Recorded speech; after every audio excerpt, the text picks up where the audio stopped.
ime je Tevž in najrajši na svetu se zafrkam.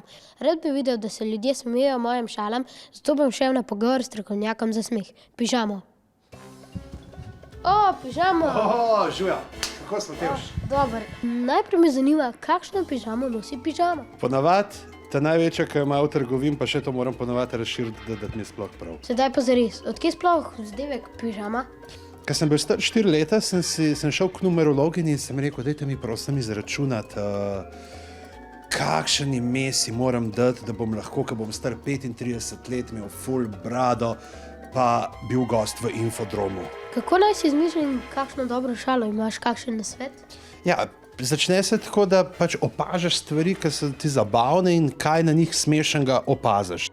Mene najbolj muči, da se med pripovedovanjem vica smejem sam sebi. Kako tebi uspeva, da se na odru zadržiš vsega tega smeha? Imaš tlele tisto masko gor in to je to, ne? Se je kdaj. Ponavadi se veš, kako zasmiš se takrat, ko vidiš, da je ful dobro odziv od publike in pa se tebi tako, no. Slišal sem, da imajo punce rade fante, ki imajo smisel za humor. Ja, le, jaz bom tako rekel, jaz sem že v osnovni šoli skozi vice pokal, po srednji šoli pa nikoli nobene punce nisem imel, tako da zdaj, če hočeš v stand-up, je samo zaradi tega, da boš punco dobil, se ti mogoče bolj splača kakšen cvetličar ratati, no, ali pa kaj takega. Ej, lepo je bilo. Hvala. No.